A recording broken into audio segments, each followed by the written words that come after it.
Hernando de Soto es presidente del Instituto Libertad y Democracia, el ILD, además una institución considerada como, por ejemplo, por el semanario The Economist como uno de los centros de investigación más importantes del mundo. De hecho, Hernando ha sido considerado dentro de los 36 intelectuales más reconocidos, que cuando dice algo, pues no solo lo dice en base a sus deseos y en base a sus impulsos, sino sobre todo en base a sus investigaciones. Hoy día quiero preguntarle varias cosas. Ha salido en las últimas horas a recordar y a dar su opinión sobre lo que significó el 5 de abril de 1992. También lo he escuchado hablar sobre la informalidad y sobre este penoso y tenebroso camino hacia la formalización, que no debería de ser, ¿no? La tercera parte del Perú es informal y Hernando siempre está llamando la atención sobre esto. Le voy a dar la bienvenida. ¿Cómo está, Hernando? Hola, Milagros, ¿cómo estás? Bienvenido al programa. Muchas gracias. Después de Milagros. tiempo lo veo. Así es. Yo le quería hacer una pregunta para iniciar.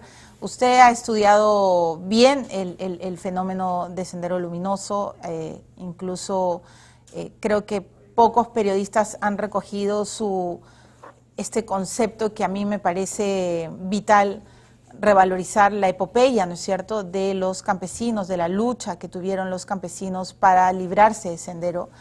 Creo que siempre, si bien es cierto, los campesinos sobre todo fueron las principales víctimas de la violencia del terror, pero también fueron ellos los que resistieron y fueron ellos los que se enfrentaron, y usted ha hecho ha puesto el foco sobre este tema y me parece, creo que es válido hoy día analizarlo.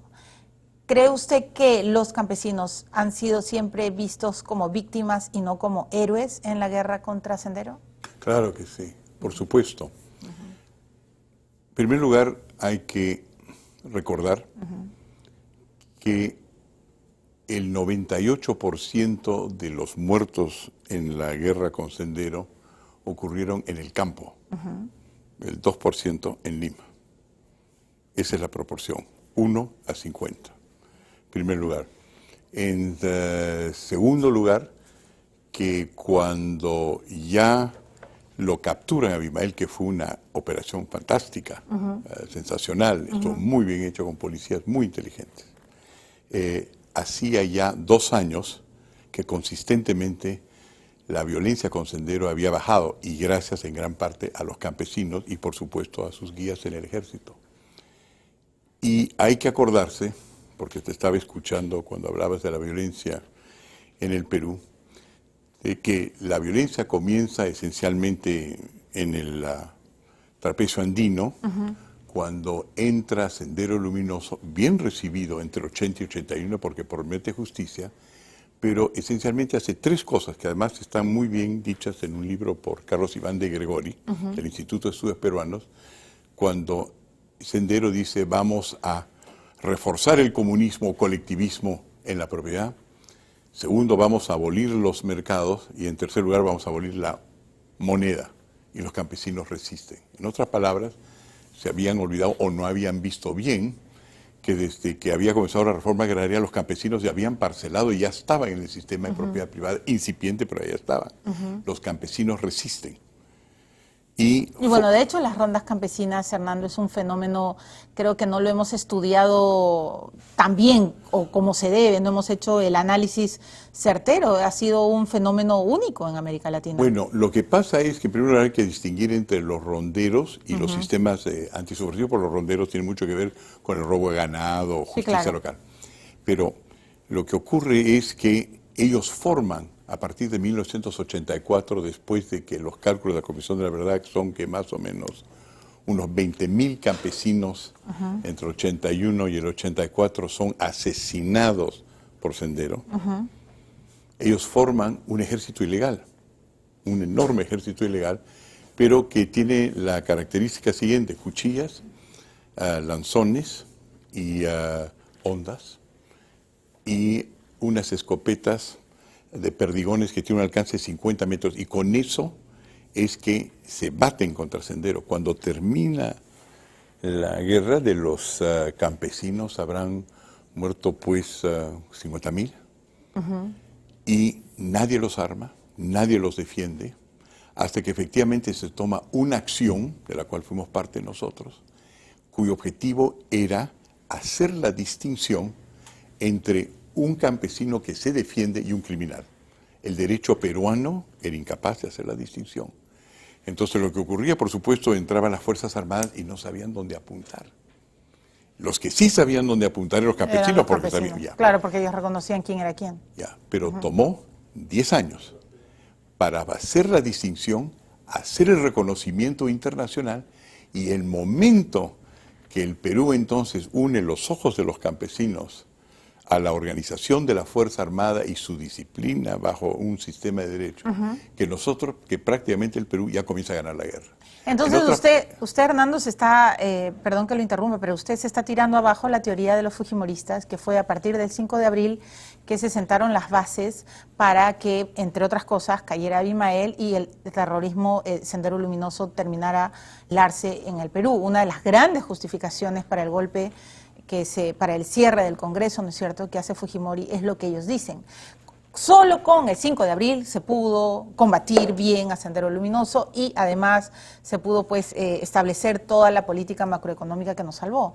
Pero eso yo no sé cómo lo ve usted, pero a mí me resulta bastante dudoso porque desde el 90 se empezó a implementar una política económica distinta y como usted bien acaba de recordarlo hoy día, la lucha antisubversiva no empezó en el 92, empezó antes.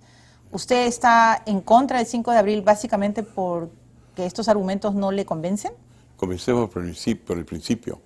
Cuando comienza ya a legitimarse la acción campesina y cuando se comienza ya a ganarle la guerra a la inflación y tener un nuevo político económico, Fujimori es presidente.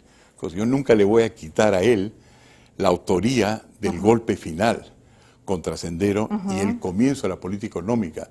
Él lo hizo, él lo permitió. Es decir, los que participamos fuimos varios, pero él la fue. decisión política fue de él. Pero eso es lo que tiene que hacer un presidente. Por supuesto. Entonces, la pregunta que estás haciendo, Milagros, es la siguiente. Una vez que él hizo eso, una vez que él tiene el mérito de continuar una larga lucha, pero fue en su momento que Berentes Elido, yo creo que no había razón del golpe de Estado si ya le estaba ganando la guerra. O sea, fue innecesario el cierre del Congreso.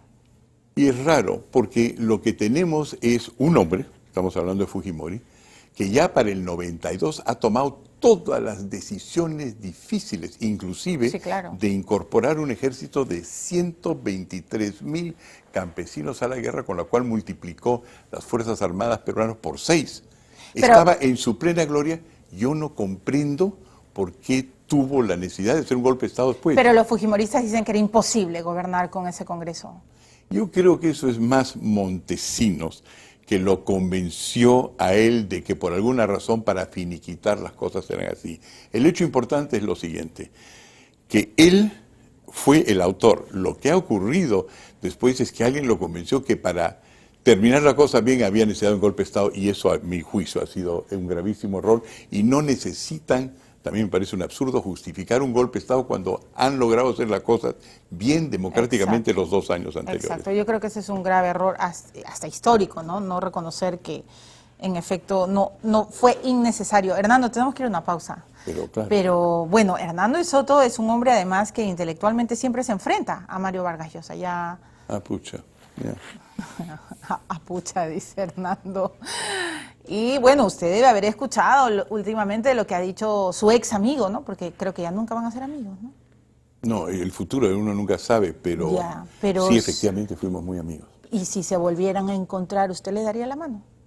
Yo no tengo odios de ningún tipo, por supuesto que sí. Ya, perfecto. Entonces, después de la pausa, quiero preguntarle muchas cosas sobre el gobierno actual, sobre la visión del país y sobre todo quiero preguntarle a Hernando de Soto, ¿en qué momento entramos en este túnel de los sicarios, del narcotráfico, de fiscales comprados, de jueces mandados a viajes de promoción? ¿En qué momento nos volvimos a perder? Y si la violencia, la inseguridad ciudadana que hoy vivimos es para él comparable o se está asemejando o empieza a llegar al borde del terror que se vivió años antes con otro tipo de violencia. Ya regresamos con Hernando Soto.